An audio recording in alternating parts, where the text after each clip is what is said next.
सरस्वती देवे गौरवाणी प्रचारिणे निर्विशेष शून्यवादी पाश्चात्य देशतारिणे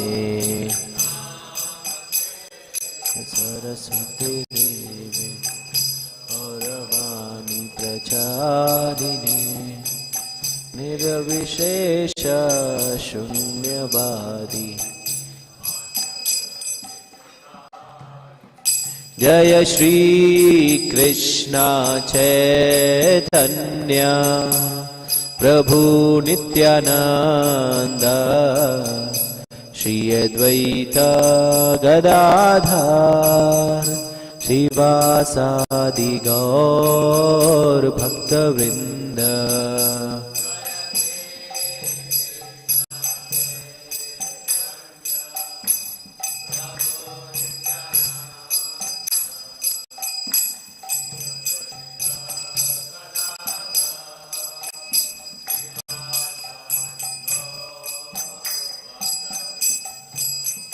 हरे कृष्ण कृष्ण कृष्ण हरे हरे हरे राम राम राम हरे हरे कृष्ण कृष्ण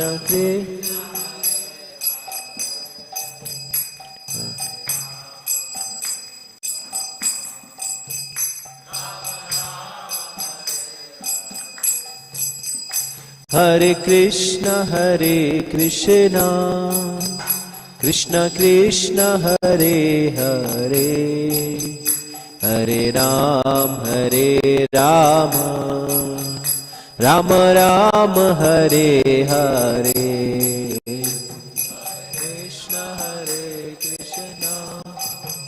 कृष्ण कृष्ण हरे हरे हरे राम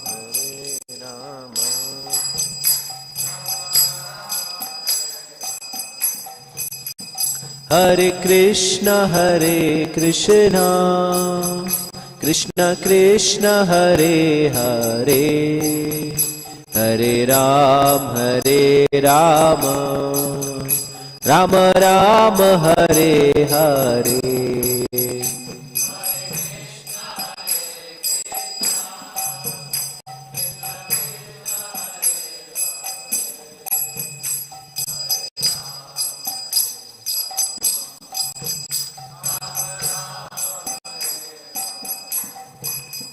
हरे कृष्ण कृष्ण कृष्ण हरे हरे हरे राम राम राम हरे हरे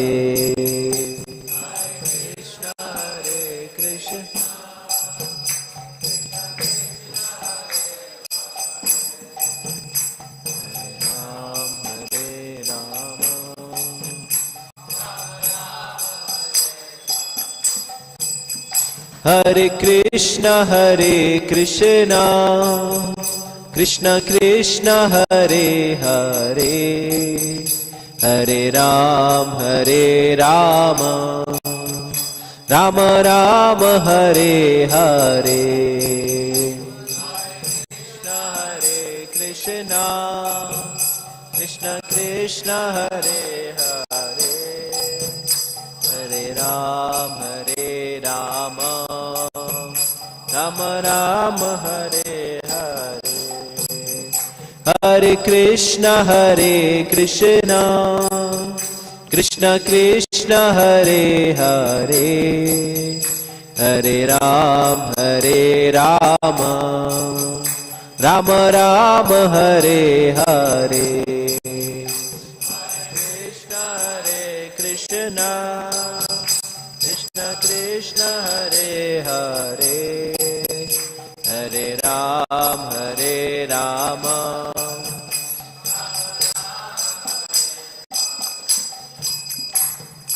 हरे कृष्णा कृष्णा कृष्णा हरे हरे, हरे राम राम राम हरे हरे, हरे कृष्णा कृष्णा हरे हरे, हरे कृष्णा कृष्णा कृष्णा हरे हरे, हरे राम राम हरे हरे,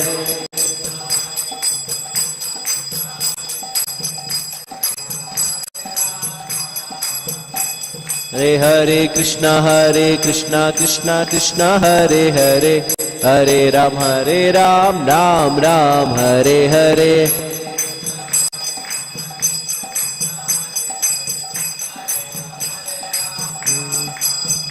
हरे कृष्णा कृष्णा कृष्णा हरे हरे, हरे राम राम राम हरे हरे, कृष्णा कृष्णा कृष्णा हरे हरे, हरे राम राम राम हरे हरे, जय राधा कुंज बिहारी श्री राधे,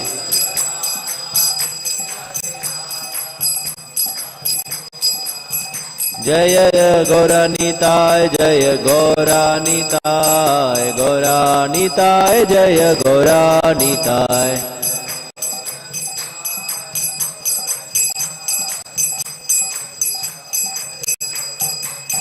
जय जय प्रभुपाद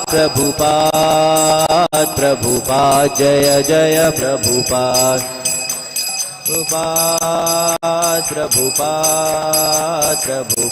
जय जय प्रभुपाद, जय जय गुरुदेव जय जय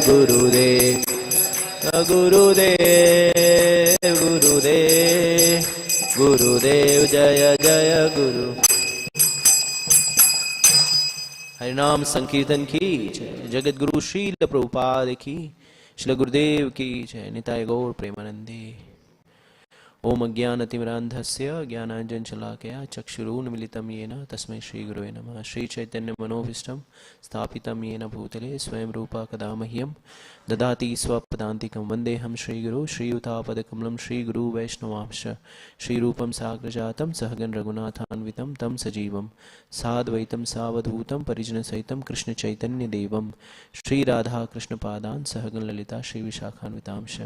नमो विष्णुपादाय कृष्णपृष्ठाय भूतले श्रीमते भक्तिवेदांत स्वामिनिति नामिने, नमस्ते सरस्वती देवे गौरवाणी प्रचारिणे निर्विशेष शून्यवादी पाश्चात्य देशतारिणे।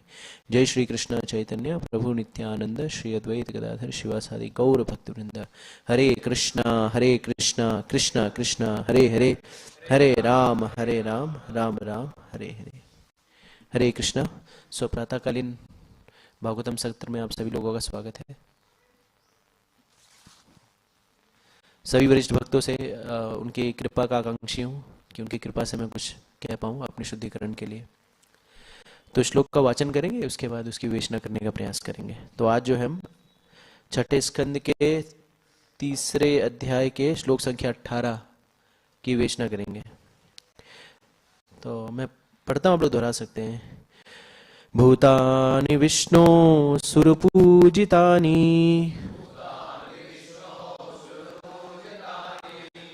दूदर्शलिंगानि महाद्भुतानि रक्षन्ति तद्भक्तिमता परेभ्यो मतश्च मर्त्यन् अथ सर्वतश्च। भूतानि विष्णो सुरपूजितानि दूदर्शलिंगानि महाद्भुतानि रक्षन्ति तद्भक्तिमत्ता परेभ्यो मत्तश्च मर्त्यान् तत्सर्वतश्च। भूतानि विष्णो सुरपूजितानि दुदर्शलिङ्गानि महाद्भुतानि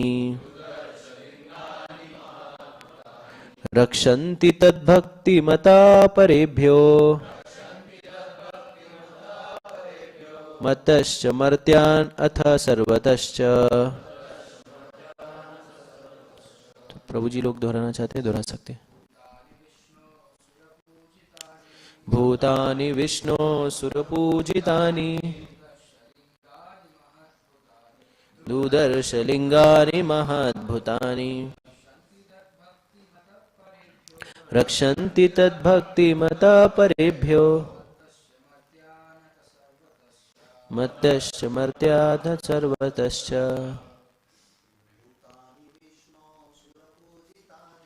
भूतानि विष्णो सुरपूजितानि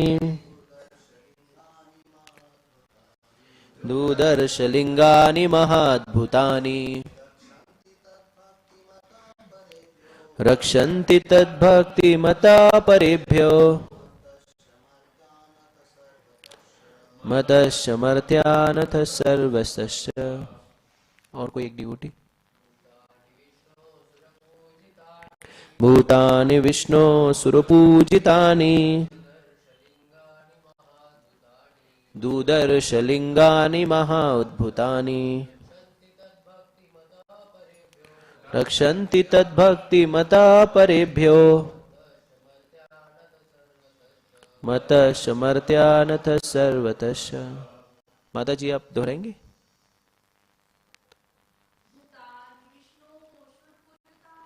भूतानि विष्णो सुरपूजितानि दुदर्शलिङ्गानि महाद्भुतानि रक्षन्ति तद्भक्तिमता परेभ्यो मतश्च मर्त्यानथ सर्वतश्च। बहुत बहुत धन्यवाद आप सभी का। शब्दार्थ दोहरा सकते हैं आप लोग। भूतानि जीव या सेवक, विष्णु विष्णु के, सुर पूजितानि देवताओं द्वारा पूजित, दुदर्शलिंगानि सरलता से न दिखने वाले रूपों वाले, महाअद्भुतानि अत्यंत अद्भुत, रक्षन्ति वे रक्षा करते हैं, तद भक्तिमतः भगवान के भक्त, परेभ्य अन्यों से जो शत्रुता रखते हैं, मत मुझ यमराज से तथा मेरे दूतों से, च तथा मर्त्यान मनुष्यों को, अतः इस प्रकार, सर्वतः हर वस्तु से, च तथा। अनुवाद एवं तात्पर्य जगत गुरु श्रील प्रभुपाद जी के द्वारा जगत गुरु श्रील प्रभुपाद की जय। भगवान विष्णु के दूत जिनकी पूजा देवता भी किया करते हैं, विष्णु जैसे ही अद्भुत शारीरिक लक्षणों से युक्त होते हैं और विरले ही दिखाई देते हैं। ये विष्णु दूत भगवत भक्तों की रक्षा उनके शत्रुओं, ईर्ष्यालु व्यक्तियों और मेरे अधिकार क्षेत्र के साथ ही साथ प्राकृतिक उत्पातों से भी करते हैं। तात्पर्य श्रील प्रभुपाद जी के द्वारा श्रील प्रभुपाद की जय। यमराज ने विष्णु दूतों के गुणों का विशेष रूप से वर्णन अपने सेवकों को आश्वस्त करने के लिए किया है, जिससे वे उनसे ईर्ष्या न करें। यमराज ने यमदूतों को आगाह किया कि विष्णु दूतों की देवताओं द्वारा आदर पूर्वक पूजा की जाती है और वे भगवत भक्तों के को शत्रुओं के हाथों से, प्राकृतिक उत्पातों से तथा इस जगत में सारी संकटपूर्ण स्थितियों से बचाने के प्रति सदैव सतर्क रहते हैं। कभी कभी कृष्ण भावनामृत संघ के सदस्य विश्व युद्ध के आसन्न संकट से भयभीत रहते हैं और पूछते हैं, यदि युद्ध हुआ तो क्या होगा। उन्हें सभी प्रकार के संकट में विष्णु दूतों द्वारा या पूर्ण पुरुषोत्तम भगवान द्वारा अपनी सुरक्षा के प्रति आश्वस्त रहना चाहिए, जैसा कि भगवत गीता में पुष्टि की गई है, कौन्तेय प्रति जाना ही ना मे भक्ता प्रणश्यति। भौतिक संकट भक्तों के लिए नहीं होता, इससे इसकी भी पुष्टि श्रीमद् भागवतम द्वारा होती है। पदम पदम यद विपदम न तेषाम, इस जगत में पग पग पर संकट हैं, किंतु वे उन भक्तों के लिए नहीं होते जिन्होंने भगवान के चरण कमलों से पूरी तरह आत्मसमर्पण कर दिया है। भगवान विष्णु के शुद्ध भक्तों को भगवान के संरक्षण पर पूरी तरह आश्वस्त हो जाना चाहिए, और जब तक वे इस भौतिक जगत में हैं उन्हें चाहिए कि श्री चैतन्य महाप्रभु तथा कृष्ण के संप्रदाय अर्थात कृष्ण भावनामृत के हरे कृष्ण आंदोलन का प्रचार करके पूरी तरह भक्ति में लगे रहें। जगत गुरु श्रील प्रभुपाद की। ओम नमो भगवते वासुदेवाय। ओम नमो भगवते वासुदेवाय। नारायणं नमस्कृत्यं नरं चैव नरोत्तमं देवीं सरस्वतीं व्यासं ततो जयामुदीरयेत्। नष्टप्रायेषु अभद्रेषु नित्यं भागवत सेवया भगवती उत्तमा श्लोके भक्तिर्भवति नैष्ठिकी। कृष्णाय वासुदेवाय देवकी नंदनाय च नंदगोपकुमाराय गोविंदाय नमो नमः। मूकं करोति वाचालं पंगुं लंघयते गिरिं यत्कृपातमहं। नमो विष्णुपदाय कृष्णाय भूतले नमो विष्णुपदाय कृष्णाय भक्तिवेदांत स्वामी नमस्ते सरस्वती। जय गुरुदेव, जय श्रील प्रभुपाद। हरे कृष्णा। तो आप सभी लोगों का एक बार फिर से स्वागत है इस प्रातःकालीन सत्र में। तो जैसा कि हम लोग यहाँ पे चर्चा कर रहे हैं, आज छठे स्कंद के तीसरे अध्याय के 18वें श्लोक की विवेचना करने का प्रयास करेंगे। तो ये जो अध्याय है, इस अध्याय का शीर्षक है यमराज द्वारा अपने दूतों का आदेश देना। तो अभी तक की जो पटकथा है वो आप सभी को पता है कि इसके पूर्ववर्ती क्या हो चुका है।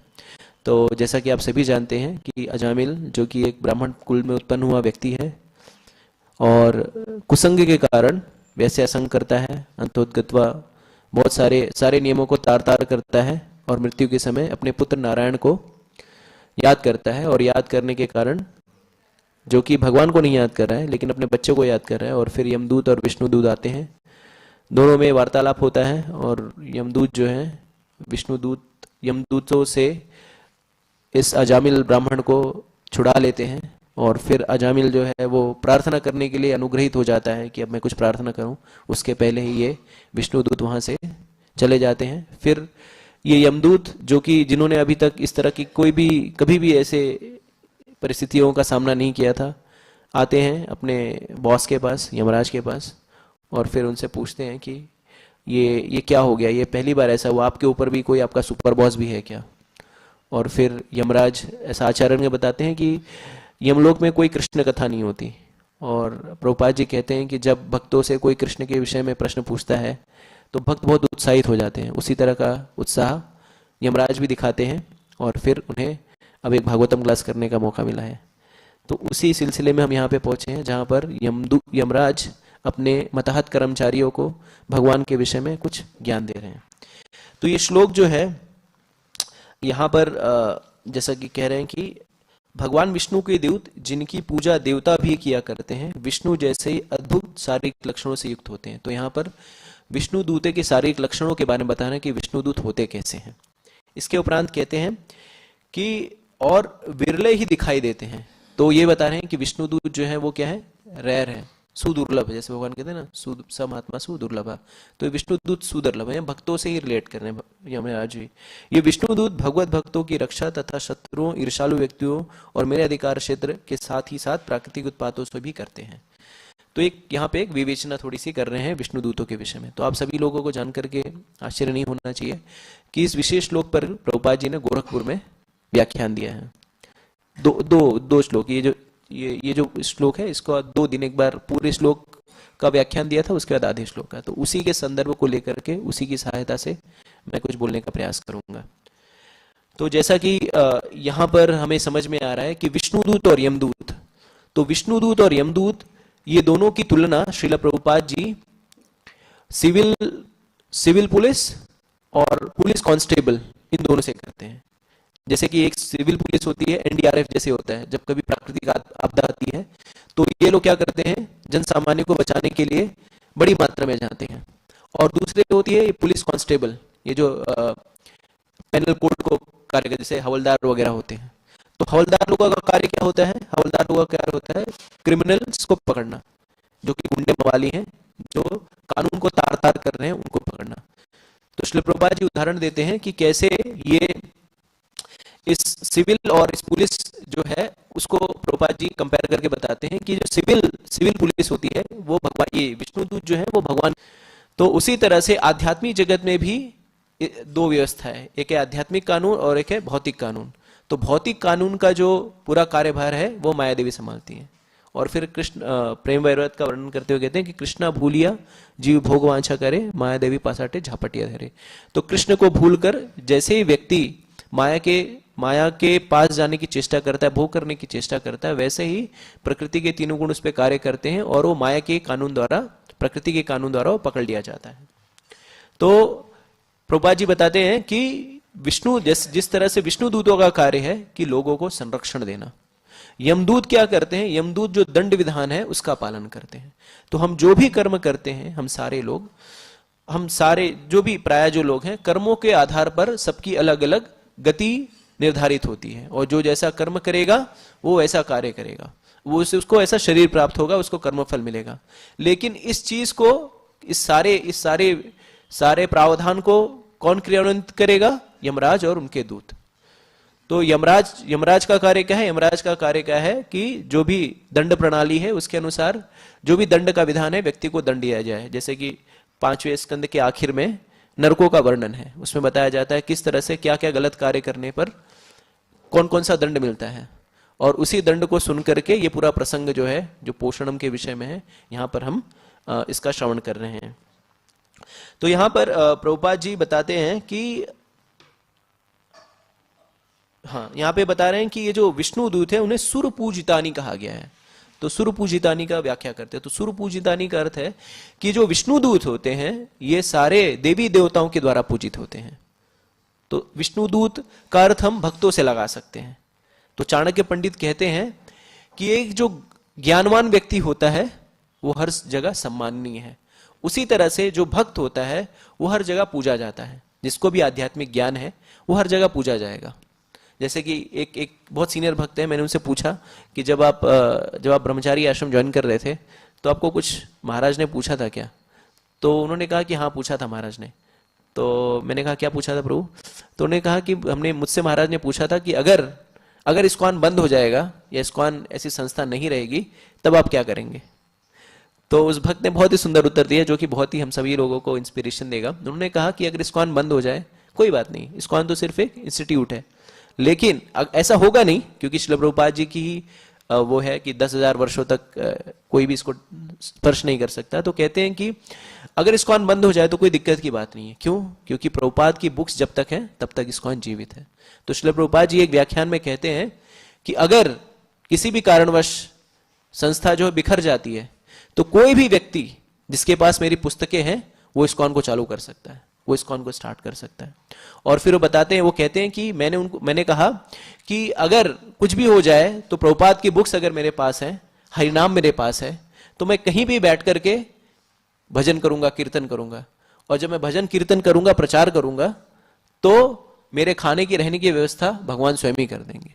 तो चिंता करने की आवश्यकता नहीं। और फिर महाराज ने उनको अप्रिशिएट किया और जो भी चीज है। तो उसी तरह से ये जो सुर पूजितानी, तो ये जो भगवान के भक्त हैं, भगवान के जो दूत हैं, वो हम मतलब सारे जो भी प्रभुपाद के जो इस्कॉन से जुड़े हुए हैं सारे भगवान के दूत हैं। भगवान के दूत का कार्य क्या है? भगवान के दूत का कार्य है दूसरे लोगों को बचाना। हम क्या कर रहे हैं? जैसे ये बुक डिस्ट्रीब्यूशन मैराथन चल रहा है, गीता मैराथन। तो गीता मैराथन में हम क्या कर रहे हैं? हम दूसरों को ले जा करके भगवत गीता दे रहे हैं, प्रभुपाद की पुस्तकें दे रहे हैं। और प्रभुपाद की पुस्तकों में क्या है? प्रभुपाद की पुस्तकों में भगवत ज्ञान है, भगवान के द्वारा दिया गया ज्ञान है। तो एक डॉक्टर, एक चिकित्सक क्या करता है? लोगों के शरीर को बचाता है और उसके बदले में कुछ शुल्क लेता है। लेकिन जो प्रभुपाद के दूत हैं ये भी विष्णु दूत हैं, क्योंकि ये भगवान के ज्ञान को दूसरों को दे रहे हैं। तो हम जब किसी को भगवत गीता की पुस्तक दे रहे हैं तो उसके शरीर को नहीं, उसकी आत्मा को बचा रहे हैं। प्रभुपाद कहते हैं कि किसी को अन्न खिला देना, किसी को अन्न खिला देना ये क्या है? एक प्रकार से शरीर को पोषण देगा कुछ समय के लिए, लेकिन फिर से उस व्यक्ति की स्थिति वहीं पे आ जाएगी, बैक टू स्क्वायर वन हो जाएगा वो, फिर से उसे भूख लगी, फिर से भोजन मांगेगा। लेकिन अगर किसी व्यक्ति को ऐसी स्थिति में ला करके आप खड़ा कर दे जहां से उसे फिर से खाना मांगने की आवश्यकता हो ना हो, तो उससे बढ़िया क्या चीज है। तो व्यक्ति, अगर हम किसी को भक्त बना देते हैं या भक्ति में जोड़ते हैं, या किसी को कृष्ण कॉन्शियस मूवमेंट में उसको हरिनाम ही सुना देते हैं, तो बहुत बड़ा ये कार्य, बहुत बड़ा हेल्प किसी व्यक्ति के लिए है। ये वैष्णव संग देना ही, जैसे विष्णुदूत क्या करते हैं, दूसरों को संग देते हैं, इसी तरह से भगवान का संग देना किसी को, भगवान भगवद गीता भगवान से अभिन्न है, उसको भगवान को ही पकड़ा देना, ये सबसे बड़ा संग है। तो एक बार ऐसे वर्णन आता है पुराण में, कौन से पुराण में रेफरेंस मुझे पता नहीं है, लेकिन मैंने कहीं आचार्य से ही सुना है। तो बताते हैं कि एक बार नारद मुनि को कुछ प्रश्न उठता है, प्रश्न जय शिशादा कुंज बिहारी की जय, गौर निताय भगवान की जय।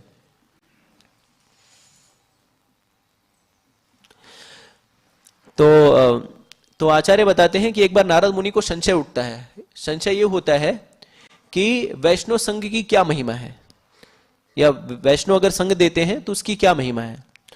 तो भगवान के पास जाते हैं, वैकुंठ में जाते हैं, भगवान जो है क्षीर सागर में लेटे हुए रहते हैं, लक्ष्मी जी उनके चरण दबा रही होती हैं, प्रणाम करते हैं भगवान को और उनसे प्रश्न पूछते हैं कि ना, भगवान तो सबके हृदय में निवास करते हैं, उनसे कुछ छुपा नहीं है, लेकिन फिर भी पूछते हैं कि नारद मुनि आपके यहाँ आने का क्या प्रयोजन है। नारद मुनि कहते हैं भगवान मेरा एक प्रश्न है। तो बोले क्या प्रश्न है। तो बोले ये वैष्णव संघ की क्या महिमा है, ये जो वैष्णव अगर संघ देता है तो उसकी क्या महिमा है, तो कृपया इसे बताने का कष्ट करें। तो बोलते वैष्णव संघ की क्या महिमा है, ठीक है बताता हूं, लेकिन एक अभी सेवा है आपके लिए। तो बोले क्या। तो बोले कि तो फिर भगवान के लिए कुछ भी दिखाना कोई इंपॉसिबल थोड़ी है। तो भगवान दिखाते हैं, बोलते हैं कि देख बोलते हैं कि इस जगह पे देखो, आपको एक छोटा सा वर्म दिख रहा होगा, कीड़ा दिख रहा होगा, वो दिख रहा है क्या। तो बोले हाँ। तो बोले वहां पे जाओ और उसको पूछो कि वैष्णव संघ की क्या महिमा है, वो बताएगा। तो बोलते हैं क्या बोल रहे हैं भगवान, लेकिन ठीक है भगवान बोल रहे हैं तो अपने को करना है। वो जाते हैं उधर, और जैसे ही वो जो कीड़ा रहता है, कीड़े के पास जाके बोलते हैं कि अच्छा कीड़ा प्रभु, ये वैष्णव संघ की क्या महिमा है। तो कीड़ा प्रभु का हरि बोल हो जाता है। फिर वो बोलते हैं, उनको बहुत ही ऐसी सिचुएशन, बहुत ही मतलब ऑकवर्ड सिचुएशन हो जाती है। तो बोलते हैं ठीक है कोई बात नहीं, भगवान बोल रहे हैं तो कुछ कारण होगा। फिर वैकुंठ में आते हैं, तो बोलते हैं भगवान मैं उधर गया, लेकिन मेरे को उत्तर नहीं मिला कि इसका महिमा क्या होता है, आप बताइए ना। तो बोलते ठीक है बताता हूं, एक और सेवा है। तो बोले क्या। बोले कि आप जाओ और पर्टिकुलर एक विशेष गांव है, वहां पे देखो एक बछड़ा जो है, अभी गाय ने एक बछड़ा को जना है, आप उसके पास जाओ, उसको पूछो, वो बताएगा वैष्णव संघ की क्या महिमा है। तो बोले क्या कीड़ा गाय ये सब करवाना है क्या, ठीक है जाता हूं मैं। गए, और तभी जो है ताजा बछड़ा जो है पैदा हुआ था। तो बछड़े के पास गए, बोले बछड़ा प्रभु ये बताइए वैष्णव संघ की क्या महिमा है। और जैसे बोलते उसका भी हरि बोल। तो फिर बोलते हैं यार भगवान ने तो गो हत्या का पाप करवा दिया, क्योंकि भगवान क्या है, नमो ब्रह्मण देवाय गो ब्राह्मण हिताय च जगत हिताय कृष्णाय गोविंदाय नमो नमः। तो गो हत्या का पाप जो है बहुत ही जघन्य होता है। इनफैक्ट जब भगवान ने उस वत्सासुर, वो जो गो हत्या, तो फिर अरिष्टासुर, सॉरी हाँ, तो अरिष्टासुर को जब मारा था तो भी ब्रजवासियों ने कहा कि तुमने तो गो हत्या का पाप किया है। तो बोले तो बहुत जघन्य अपराध हो गया, बहुत लैमेंट करते हैं, और उसके लिए 3 बार हरे कृष्ण महामंत्र बोलते हैं और वापस वैकुंठ में आते हैं। फिर बोलते हैं कि अच्छा भगवान मैं गया और आपने तो बहुत भयंकर पाप करवा दिया, जिसके पास जा रहा हूँ कुछ तो आज मेरा जो किस्मत है ठीक नहीं है, या मेरा ग्रह नक्षत्र ठीक नहीं चल रहे, जिसके पास जा रहा हूँ वो हरि बोल हो जा रहा है। तो बोले ठीक है कोई बात नहीं। तो बोले बता दीजिए। बोले कुछ नहीं, जाइए वो राजा है, राजा को अभी भी लड़का हुआ है, उस लड़के के पास जाइए और उसको पूछिए वैष्णव संघ की क्या महिमा है। तो बोलते हैं ठीक है जाता हूं। तो अब वो डर डर के जाते, बोलते हैं राजा है, राजा का लड़का है, अगर इसको मैंने बोला और इसका हरि बोल हो गया तब तो राजा मेरे को छोड़ेगा भी नहीं। तो जाते हैं, राजा सम्मान से उनको बिठाता है, कुर्सी पे जगह देता है। तो बोलते हैं ठीक है महाराज किसके लिए आए। बोले आपका लड़का हुआ है, उसको ही देखने आया हूँ। तो ठीक है मिलाओ उसको, लेके आते हैं, और उसको बोलते हैं इसको थोड़ा सा मैं अलग से स्पेशल रूम में इसको लेके जाता हूँ, वहां पे बातचीत करूंगा इससे। तो ठीक है। तो वहां पे जाते हैं और उसको पूछते हैं कि प्रभु जी बताइए कि वैष्णव संघ की क्या महिमा है। और अभी ताजा वो बच्चा पैदा हुआ है और वो बोलने लग रहा है। वो बोल रहा है बहुत कृपा हुई, आपने मुझसे ये प्रश्न पूछा। बोले वैष्णव संघ की महिमा का क्या बखान करूं मैं। तो नारद मुनि भी आश्चर्यचकित हो जाते, कोई ट्रांसेंडेंटल बच्चा है क्या ये। तो बोलते हैं कि आपको याद होगा, आपने कुछ दिन पहले गए थे, कहाँ पे गए थे, वहां पे एक वर्म मिला था, तो आपने वर्म को पूछा था कि वैष्णव संघ की क्या महिमा है, तो वर्म जो है वो मैं ही था। फिर उसके बाद आप फिर दूसरे दिन गए, दूसरी बार गए तो बछड़ा पैदा हुआ था, और बछड़े को आपने पूछा कि वैष्णव संघ की क्या महिमा है, तो आपके संग से मुझे मेरा एलिवेशन हो गया और मैं गाय के कुल में जन्म लिया मैंने, और मैं बछड़ा बन गया। फिर आपने मेरे ऊपर अनुग्रह किया, और फिर आपके अनुग्रह से अब मैं जो इस राजा के घर में जन्म लिया हूं, और अगर का आपका अनुग्रह रहा तो इसी जन्म में मैं भगवत धाम भी चला जाऊंगा। हरे कृष्णा कृष्णा कृष्णा हरे हरे, हरे राम राम राम हरे हरे। तो ऐसे वैष्णव, तो वैष्णव संघ का ये मैं, तो विष्णु दूत, ये भगवान के जो भक्त हैं वो हर जगह पूजनीय है। क्यों? क्योंकि वो सारे लोगों को, सारे जीवों को इस जगत के माया जाल से, जंजाल से, जन्म मृत्यु जरा व्याधि के चक्र से बाहर निकालते। तो जहां कहीं भी जाते हैं ये पूजनीय है। इसके बाद प्रभुपाद जी बताते हैं दूसरा जो शब्द है इसमें, दूदर्श लिंगे। दूदर्श मतलब ये जो है ये दूदर्श है, मतलब इनको हम जल्दी नहीं देख पाते, ये जो वैष्णव है। तो प्रभुपाद जी यहां पे बताते हैं कि बिल्कुल सत्य है। जैसे अगर आप देखेंगे तो पुणे की पॉपुलेशन कितनी है, पुणे की पॉपुलेशन होगी, जनसंख्या होगी 2 करोड़ के आसपास, 80 लाख है। तो 80 लाख में भक्तों की संख्या कितनी है? अगर हम गिन के देखें तो मेरे ख्याल से एनवीसीसी 10,000 12,000 कांग्रेगेशन, यहाँ पे 20,000 हो सकती है। 20,000 कांग्रेगेशन, अगर 80 लाख के अनुपात में 20,000 को अगर हम देखें तो क्या है? पीनट्स है, हम कुछ भी नहीं है। और उसमें से भी हम सिर्फ, मतलब जो लोग आ रहे हैं उनको हम मान लेते हैं कि हमारा पार्ट है, उनमें से कितने लोग सिंसियरली भक्ति कर रहे हैं? वो तो बहुत ही कम ही लोग भक्ति कर रहे हैं। तो इसका अर्थ क्या है? ये जो विष्णु भगवान के भक्त हैं वो दुर्लभ है। जैसे भगवान कहते हैं बहुनाम जन्ममानन्ते ज्ञानवान माम प्रपद्यते वासुदेव सर्वमिति स महात्मा सुदुर्लभा। तो स महात्मा सुदुर्लभा। तो प्रभुपाद जी बताते हैं कि 2 प्रकार के भक्त होते हैं, एक होते हैं भजनानंदी, एक होते हैं गोष्ठानंदी। तो ये भजनानंदी भक्त क्या करते हैं? भजनानंदी भक्त सिर्फ खुद के बारे में सोचते हैं, खुद भी हरे कृष्णा कृष्णा कृष्णा हरे हरे, हरे राम राम राम हरे हरे, और खुद का ही करेंगे सब कुछ, और सोचेंगे मैं अकेला ही भगवत धाम चला जाऊं, और निर्जन भजन करने के लिए चल जाते। कई बार क्या होता है, भक्तों में 2 4 5 साल सेवा कर ली, थोड़ा सा सीनियर का टैग मिल गया, कुछ पद पोजीशन मिल गया, तो अब मैं प्रभु अपने साधना पे ध्यान देना चाहता हूँ। साधना पे ध्यान मतलब वाड़ा जाऊंगा, वहां पे बैठ के पढ़ूंगा और ये सब करूंगा, आई मीन गुड। लेकिन जो हमारा मूलभूत उद्देश्य है वो है प्रचार, वो है सेवा। और अगर आप सेवा ही नहीं करेंगे तो फिर उसमें भी रस नहीं आएगा। जो एग्जॉल्टेड डिवोटी जिन्होंने अपने लाइफ का 20 साल 30 साल 40 साल दे दिया प्रचार में लगे, वो लोग रिफ्रेश होने के लिए जाए तो सही है। और मेरे जैसे नौसिखिया भक्त 2 4 साल 5 साल हुआ और हम अभी हमें साधना पे फोकस करना है। तो प्रभुपाद जी कहते हैं सेवा ही हमारा मूलभूत सेवा है। सेवा, भक्तों की सेवा, प्रचार। अगर ये सेवा नहीं कर रहे हैं तो फिर कोई भी सेवा नहीं कर पाएंगे, आप निर्जन भजन भी नहीं कर पाएंगे। क्यों? क्योंकि जैसे भक्ति सिद्धांत सरस्वती ठाकुर कहते हैं कि व्यक्ति निर्जन भजन तो करता है, जाता है निर्जन भजन करने के लिए, लेकिन वहां पे क्या हो जाता है? विषय से आसक्त हो जाता है, स्त्री के बारे में सोचता है, धन के बारे में सोचता है। इसी के लिए हम सभी लोगों को, जो भी भक्ति में आगे बढ़ने के लिए प्रगतिशील हैं, ऐसे लोगों को सदैव भक्तों के संग में ही रहना चाहिए। सदैव भक्तों के संग में रह करके ही भक्ति करना चाहिए, प्रामाणिक गुरु के आचार्य के निर्देशन में ही कार्य करना चाहिए। नहीं तो हमारा पतन बहुत जल्दी हो जाएगा, हमें पता भी नहीं चलेगा हमें पतन हो रहा है। तो हम सभी को प्रयास करना चाहिए कि संग में ही रह करके भक्ति करें। क्यों? क्योंकि संग में रहेंगे ना तो हमारी कमियों को लोग देखेंगे।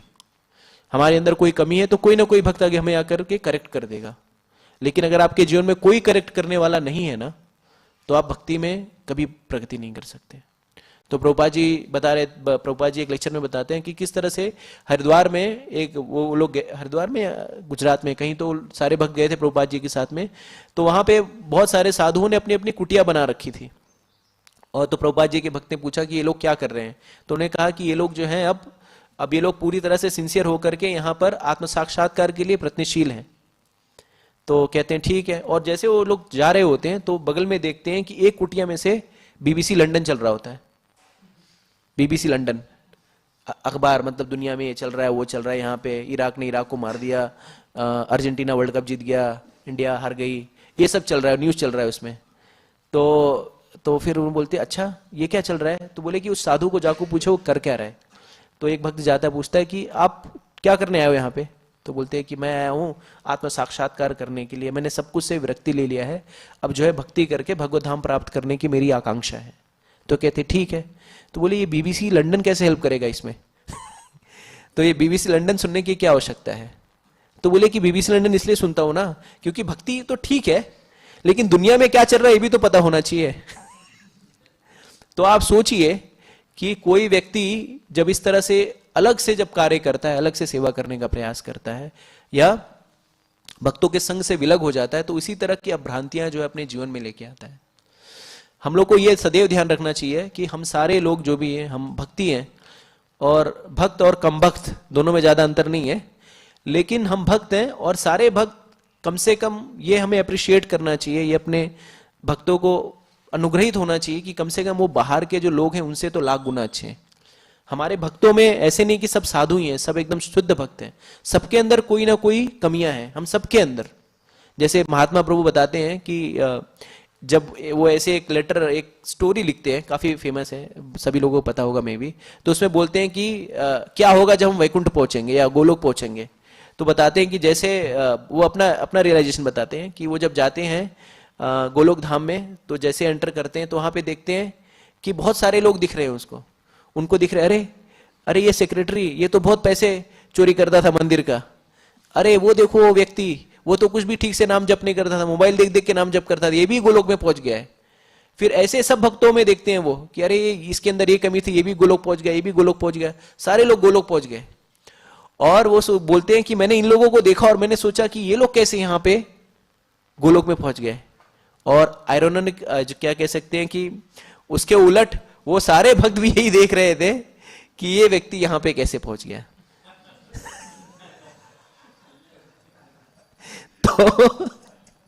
तो ये जो हमें लगता है ना, जैसे आचार्यगण बताते हैं ना कि अगर हमको किसी दूसरों के अंदर कमियां दिख रही हैं तो स्वाभाविक है वो कमियां हमारे अंदर ही है ही। जैसे कोई व्यक्ति चोर होता है ना तो उसको सारे लोग चोरी दिखते हैं, और जो व्यक्ति विषयी होता है ना उसको सारे लोग विषयी देखते हैं। तो एक आचार्य बता रहे थे कि ये कमियां हमें दिखती क्यों हैं। तो बताते हैं कि जब हम सेम लेवल पे होते हैं, जैसे हम इसी स्तर पे आमने सामने बैठे हैं, तो क्या होगा कि मुझे सब कुछ दिखेगा, अरे प्रभु जी ने चश्मा लगाया है, प्रभु जी का तिलक इधर से नहीं है, प्रभु जी का सर टकला है, तो ये सारी चीजें हमें दिखती हैं। थोड़ा सा ऊपर जाएंगे दूसरे मंजिल पे, तीसरे मंजिल पे, तो हमें कुछ कुछ कमियां दिखाई देंगी। सर के बाल दिखेंगे, मेरे सर में बाल नहीं है, किसी के सर पे बाल है, किसी के सर पे जैकेट है। और मान लीजिए जब हम हवाई जहाज में होते हैं, वहां से हमें कुछ दिखता है क्या? तो अगर हमें कमियां दिख रही हैं तो आचार्यगण बताते हैं वो कमियां हमारे रियलाइजेशन लेवल के कारण है। तो जब व्यक्ति का रियलाइजेशन लेवल कम रहता है ना, जब वो सतही स्तर पर रहता है ना, तो सतही स्तर पर उसको सिर्फ कमियां ही दिखती हैं। लेकिन जैसे ही व्यक्ति आध्यात्मिक रूप से उन्नत हो जाता है, उसे किसी के अंदर कमियां नहीं दिखती। हाँ, ये अलग बात है कि अगर हम किसी को काउंसल कर रहे हैं, किसी को भक्ति में आगे बढ़ने का सहयोग कर रहे हैं, तो उसे उसकी कमियों को हमें बताना पड़ेगा। लेकिन ये जो कमियां हम बताते हैं उसका मूलभूत उद्देश्य क्या होता है? इसका मूलभूत उद्देश्य होता है कि वो भक्ति में आगे बढ़े। जैसे माँ जो है बच्चों को डांट लगाती है तो वैमनस्य से, ईर्ष्या के कारण थोड़ी लगाती है कि इससे मेरे को ईर्ष्या है, शोभ के कारण लगाती है। एक होता है क्रोध, एक होता है शोभ। तो क्रोध क्या होता है? गुस्सा। गुस्सा क्यों आता है? ईर्ष्या की वजह से। लेकिन शोभ होता है वो प्रेम की वजह से होता है, प्रेम की वजह से। तो इस तरह से जो हमें प्रयास करना चाहिए कि जब हम कमियां देखते हैं तो सिर्फ हमारे अंदर ही है। तो ये भजनानंदी के बारे में हम चर्चा कर रहे थे। लेकिन जो गोष्ठानंदी होते हैं वो बेसिकली प्रचार प्रसार करते हैं, और ये प्रचार प्रसार करने वाले लोग ही इस जगत का उद्धार करते हैं। और ऐसे लोग सुदुर्लभ है, ऐसे लोग सुदुर्लभ है। इसका भी हम कारण, जैसे अगर आप देखेंगे हमारे इस्कॉन के परिप्रेक्ष्य में ही, तो हम सारे, बहुत सारे भक्त हैं हमारे पास, लेकिन कितने लोग जो हैं वो सारे आचार्य बोलते हैं कि रविवार को मंदिर आ जाओ, रविवार को मंदिर आओ, कम से कम सेवा में लगो। लेकिन एक बार दीक्षा हो गई तो फिर उनको लगता है कि अब मैं तो गोलोक चला ही जाऊंगा, अब मुझे सेवा करने की क्या आवश्यकता है। और रेयरली लोग जो है सेवा के लिए आगे आते हैं। रेयरली। तो ये जो भक्त हैं जो प्रचार, जैसे श्रील प्रभुपाद जी ने अपने गॉड ब्रदर से उनसे सहयोग की आकांक्षा की कि ये लोग को भेज दो, 2-4 ब्रह्मचारी को भेज दो, लेकिन किसी को नहीं भेजा गया। प्रभुपाद ने अकेले ही, अगर प्रभुपाद जी बाहर निकल के प्रचार नहीं करिए होते तो आज जो हम यहाँ पे बैठ के चर्चा कर पा रहे हैं, कर पाते क्या? तो ये हमें भी प्रयास करना चाहिए कि हम भी बाहर निकलें। और सबसे अपॉर्चुन मूवमेंट ये भगवत गीता मैराथन है, जहां पर हम जा करके कम से कम माया, जैसे हमारे गुरु महाराज बोलते हैं कि माया का मैराथन जो है वो 365 दिन चलता रहता है, लेकिन ये जो मैराथन है, ये बुक डिस्ट्रीब्यूशन मैराथन, ये भी 365 दिन चलना चाहिए। लेकिन हम, ठीक है, हमारी ऑब्लिगेशंस है, हमारे वो है, लेकिन ये जो समय है, इस समय में हम लोगों को लोग जा करके उन्हें भगवान के विषय में बता सकते हैं, उनको भगवत गीता दे सकते हैं। तो ये करने से क्या होगा? लोगों का उद्धार होगा, लोग जो है भगवान से जुड़ेंगे। जैसा कि यहाँ पे कहा गया है कि ऐसे लोग सुदुर्लभ हैं, कम ही दिखते हैं, तो बिल्कुल कम ही दिखते हैं। अगर आप देख लीजिए कि सड़कों पर पुस्तक वितरण करने वाले कितने लोग होते हैं, कितने लोग होते हैं? बेहरली कोई नहीं होता। अच्छा, ये सड़कों पर पुस्तक वितरण करने से मुझे एक स्टोरी छोटी सी याद आ गई, तो वो बता देता हूँ। तो एक मेरे मित्र हैं, वो आईटी कानपुर से बीटेक एमटेक हैं, अभी वो यूएस में हैं और एमबीए कर रहे हैं। तो क्या कहते हैं, वो फुल टाइम ज्वाइन किया था उन्होंने मंदिर में, मतलब व्हाइट में ही थे, सैफरन नहीं पहना था, लेकिन सेवा करते थे और पढ़ाई भी करते थे। तो उसके बाद उनके घर पे उनके रिश्तेदार आए, तो पहले इनकी थोड़ी गलत गलत आदतें थी। तो उनके रिश्तेदार और उनको पूछे कि आपका लड़का कैसे है? तो बोलते लड़का तो ठीक है। तो बोले क्यों? अभी तक तो बहुत गलत गलत हरकतों में लगा हुआ था। तो उसके पिताजी बोलते हैं हाँ, गलत गलत हरकतों में लगा हुआ था तो ठीक है, लेकिन वो इस्कॉन में जाने लगा है और वो सुधर गया है। तो बोले अच्छा, इस्कॉन में जाने लगा है, सुधर गया है? तो बोले कि वो वाराणसी के थे, तो अवधि में भोजपुरी में बोले कि अब वही तो खूब नीक लागत बा, जब वो सब मूड छोलवा के सड़क पे भगवत गीता बिचवाई है ना, तब तो का पता लगे। मतलब अभी तो आपको बहुत अच्छा लग रहा है कि तुम्हारा लड़का सुधर गया है, लेकिन जब ये इस्कॉन वाले आपके लड़के का सर मुंडवा के सड़क पे भगवत गीता बिकवाएंगे ना, तब तुमको पता चलेगा।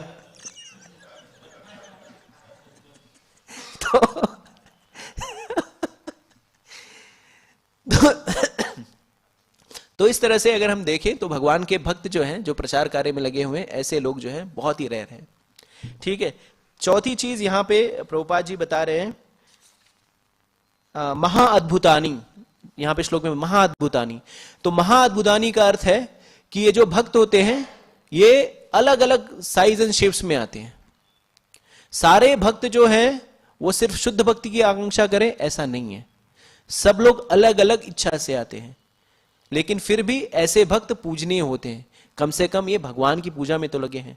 जैसे कि श्रीमद् भागवतम में ही बताया गया है, अकामा सर्व कामो वा मोक्ष कामा उदारिदी तीव्रेण भक्ति योगेन याजते पुरुषम परम। तो ऐसे ऐसे भी भक्त हैं, जैसे कुंती महारानी। तो कुंती महारानी ऐसी भक्त हैं, ऐसी एकमात्र भक्त हैं जो क्या मांग रही हैं? वो जो दुख मांगती हैं। तो भक्त ऐसे भी हैं जो दुख मांगते हैं, कई भक्त हैं जो मुक्ति मांगते हैं, कई भक्त जो भगवान का प्रेम मांगते हैं। तो इस तरह से प्रभुपाद जी बताते हैं कि अलग अलग भक्त जो है अलग अलग इच्छा से आते हैं, लेकिन अलग अलग इच्छा से आने के बावजूद भी जो भक्त होते हैं वो पूजनीय, सम्माननीय और बाकी लोगों से सर्वश्रेष्ठ हैं। इसके बाद यहां पे हाँ, महाअद्भुतानी। इसके बाद रक्षंती के बारे में बात कर रहे हैं। तो रक्षंती, तो ये विष्णुदूत क्या कर रहे हैं? विष्णुदूत रक्षा कर रहे हैं। उसी तरह से वैष्णव भी क्या करते हैं? लोगों की रक्षा करते हैं, संरक्षण करते हैं। और चूंकि ये पूजनीय होते हैं तो देवी देवता भी इनकी संरक्षण करते हैं। तो जैसा कि हम जानते हैं जड़ भरत के विषय में, तो भरत महाराज जब हिरण के चेतना में उन्होंने शरीर त्याग किया तो उनको हिरण का शरीर प्राप्त हुआ। उसके बाद फिर वो जड़ भरत बन गए। जड़ भरत मतलब ब्राह्मण कुल में उत्पन्न होने के बावजूद, चूंकि उन्हें पूर्ववर्ती जन्म के बारे में सब कुछ पता था, तो 5वें स्कंद में वर्णन आता है कि किस तरह से उन्होंने उन सारी चीजों को याद रखा जिस कारण से वो विषय आसक्ति में फंस गए, और इस ब्राह्मण के शरीर में उन्होंने वो सारी चीजें उल्टी करी, जो भी उनको कहा जाता था उसका उल्टा करते थे। और उनके घर वाले, उनके जो सौतेले भाई बहन थे, उन लोगों ने उनको जो सड़ा गला भोजन देते थे, और तो और उनको खेत में ले जाके, जैसे वो रहता नहीं, एक कार्टून जैसा लगा रहता है, ऐसे उनको खड़ा कर दिया कि आप यहीं पे खड़ा रखिए और खेतों का संरक्षण करिए। उसी समय पे कुछ डकैत जो कि भद्रकाली के भक्त थे, उन लोगों को काली जी को भेंट चढ़ाने के लिए कोई मनुष्य की आवश्यकता थी जिसे उसने पकड़ा था, लेकिन वो फरार हो गया। और फिर उसे ढूंढते ढूंढते ये लोग जड़ भरत के पास पहुंचे। चूंकि जड़ भरत को भौतिक जगत से कोई लेना देना नहीं था, उन लोग ने इनको ऊपर से नीचे तक स्कैन किया, बोला कि हाँ इसकी उंगली भी है, सब कुछ है, सही सलामत है, ये एकदम सबसे सही कैंडिडेट है भद्रकाली को बलि देने के लिए। और फिर उनको लेके जाते हैं और उनको नहला धुला के खिला पिला के एकदम तैयार करके, जैसे ही स्वॉर्ड लेके तलवार लेके उनको मारने जाते हैं, क्या हो जाता है, मां भद्रकाली खुद आ जाती है और फिर इन सारे अपने भक्तों को ही मार डालती है। तो कहने का मतलब है कि ये विष्णु दूत जो हैं, तो काली जो हैं वो वैष्णवी ही हैं। तो अगर भक्तों के ऊपर कोई खतरा होता है तो ये वैष्णव उनका संरक्षण भी करते हैं। तो ये भी उनकी क्वालिटी है विष्णु दूतों की। तो हमें, अगर हम सारे लोग भक्त हैं, हम सारे लोग भगवान का नाम जप कर रहे हैं, हरे कृष्णा कृष्णा कृष्णा हरे हरे, हरे राम राम राम हरे हरे, तो हमें ये संपूर्ण रूप से ये दिल में ये रहना चाहिए कन्विक्शन कि हमारा भगवान संरक्षण करेंगे। इन श्लोक में भगवान बताया ना, कौन्तेय प्रति जाना ही नाम भक्त प्रणश्यति। ये तो हो गया शारीरिक संरक्षण। भगवान के भक्त जो हैं वो व्यक्ति को ऐसा संरक्षण भी देते हैं जिससे कि वो भगवत धाम भी चला जाए, उसमें भी सहयोग करते हैं। यहां पर अजामिल ने क्या किया था, नारायण को याद किया था, खुद से स्वचेष्टता से अपने बच्चों को याद किया, तो नारायण ने भगवान का नाम लिया और वो विष्णु दूत आ गया। काशी कौन कौन गए, या नाम सुना है काशी के बारे में? अच्छा, सभी लोगों ने, कुछ लोग नहीं हाथ ऊपर कर रहे हैं। वाराणसी सुना है, जिन लोग हाथ ऊपर नहीं कर रहे? हाँ, काशी और वाराणसी एक ही है।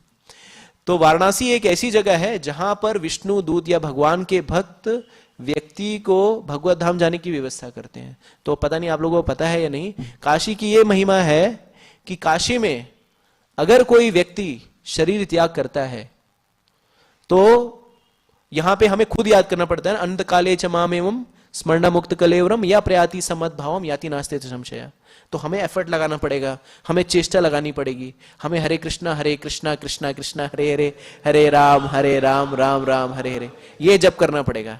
लेकिन काशी इसके उल्टा है, वहां पे कुछ करने की आवश्यकता नहीं है आपको, आप बस काशी में पहुंच जाइए शरीर त्याग करने के लिए। वहां पे शिव जी खुद आके आपके कान में, जब आप मृत्यु का समय आएगा ना, तो उसमें कान में आके आपको राम राम राम ऐसा बोलेंगे।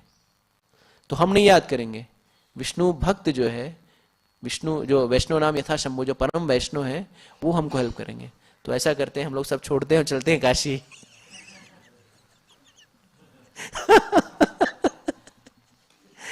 लेकिन दिक्कत क्या है कि हमें पता नहीं है कि हम काशी पहुंचेंगे या नहीं, क्योंकि मृत्यु कब आएगी इसका कोई ठिकाना नहीं है।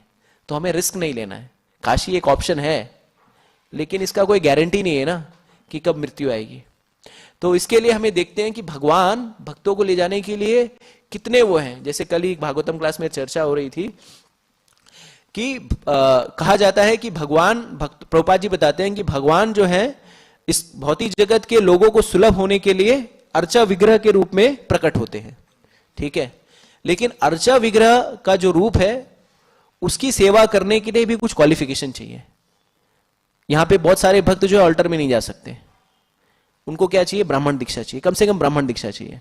मान लीजिए आपके घर में ही अर्चा विग्रह है, लेकिन फिर भी ऐसा नहीं है ना कि रात को 9-11 बजे आपको याद आया कि चलो अभी अभिषेक कर देता हूं भगवान का। आप नहीं करेंगे, अब बोले सुबह हो जाने दो यार, भगवान सो रहे हैं, ठीक है। तो अर्चा विग्रह भी पूर्णतः सुलभ नहीं है, 12 घंटे ही सुलभ रहते हैं, 4 बजे से शाम को रात को 8 बजे तक, 8:30 बजे तक, और उसके बीच बीच में उनको ब्रेक मिलता रहता है। लेकिन आचार्य बताते हैं इससे भी सुलभ जो है वो है भगवान का नाम। हरे कृष्णा कृष्णा कृष्णा हरे हरे, हरे राम राम राम हरे हरे। तो भगवान का नाम जो है वो सबसे सुलभ है। अर्चा विग्रह का पूजन करने के लिए आपको ब्राह्मण इनिशिएशन चाहिए, लेकिन हरिनाम करने के लिए कोई इनिशिएशन नहीं चाहिए, किसी भी प्रकार का नियम कानून भी नहीं है। और इसी के लिए अर्चा विग्रह से भी सुलभ भगवान है, भगवान का नाम। तो जैसे कहा ना, कली काले नाम रूपे कृष्ण अवतार, तो भगवान ने कलयुग के हमसाये से हम जैसे जीवों के लिए नाम के रूप में अवतार लिया, और ये नाम बहुत ही पावरफुल है और उसी की महिमा जो है इस अजामिल की कथा में बताया गया। तो हमने देखा कि रक्षंती किस तरह से शारीरिक रूप से भी वैष्णव का संरक्षण होता है, भगवान के भक्त करते हैं, और आध्यात्मिक रूप से शिव जी का उदाहरण लेकर के कि किस तरह शिव जी कान में आकर के राम नाम बोलते हैं। इसके बाद तद भक्ति मतः, भक्ति मता मतलब जो भगवान की भक्ति में रत है, जो भगवान की भक्ति कर रहा है। तो भगवान की भक्ति के बारे में भगवान कहते हैं क्या है, अन्यास चिंतयन्तो माम ये जना पर्युपासते तेषाम नित्यभियुक्तानाम योगक्षेमाम्यहम्। तो भगवान की अनन्य भक्ति करने के बारे में बताया जा रहा है। तो भगवान की जो अनन्य भक्ति करता है ऐसे भक्तों का भगवान संरक्षण करते हैं। तो अनन्य भक्ति का क्या अर्थ है, मत चित्ता मत गत प्राणा बोधयंता परस्परम कथयंत श्यामाम नित्यम तुष्यंती च रमंती च।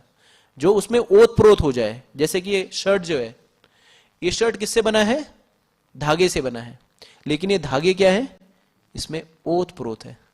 क्या है, ये है अलग अलग लेकिन इसमें रमे बसे हैं।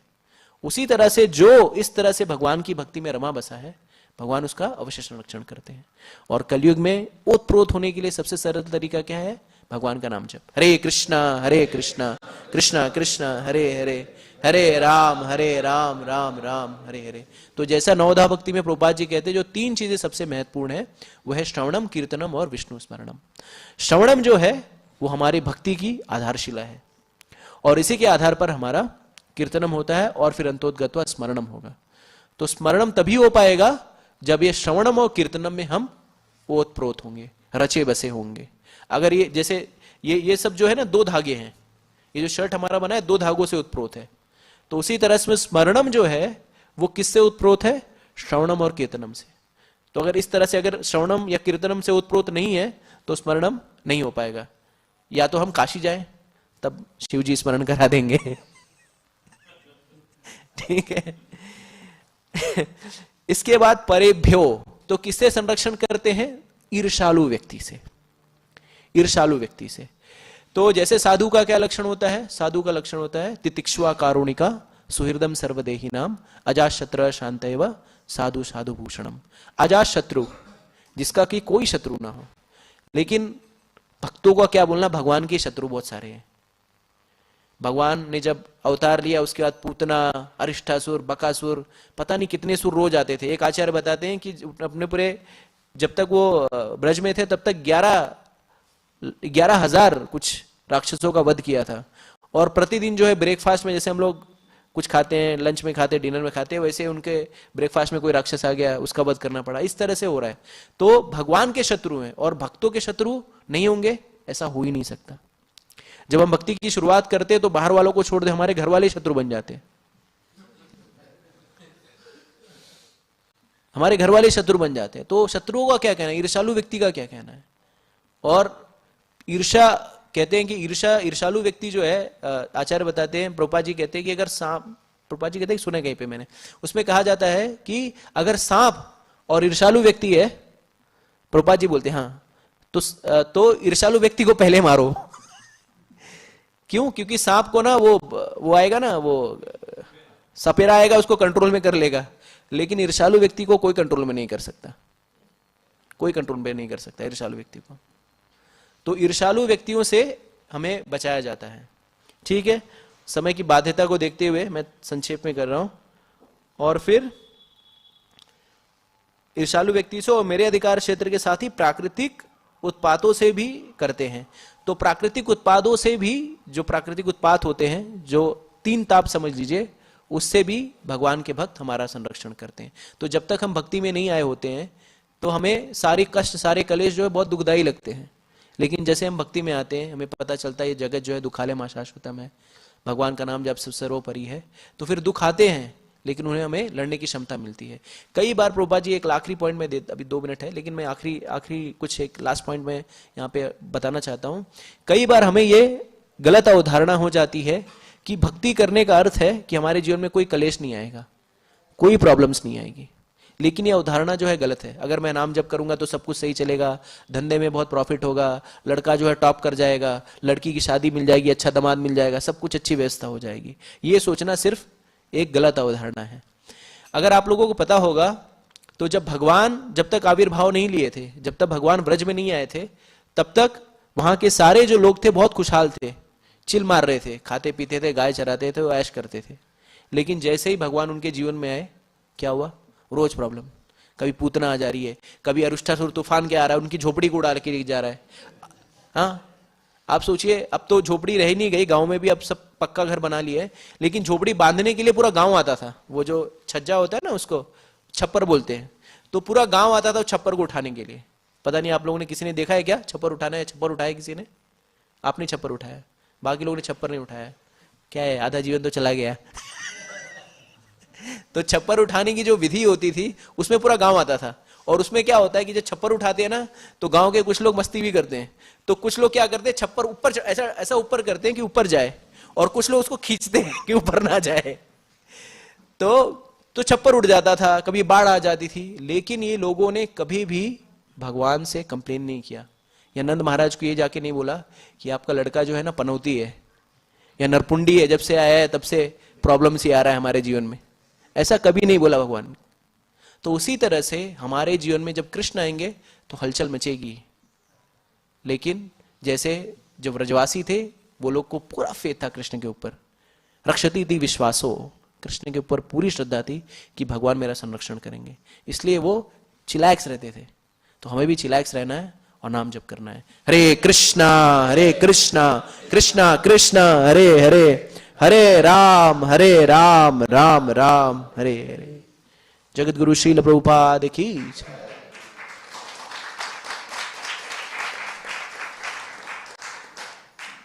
तो आप सभी, किसी का कोई प्रश्न है, जिज्ञासा है तो पूछ सकता है। कोई प्रश्न? ठीक है, कोई प्रश्न नहीं है, बहुत बहुत धन्यवाद। हरे कृष्णा, दंडवत प्रणाम सभी को।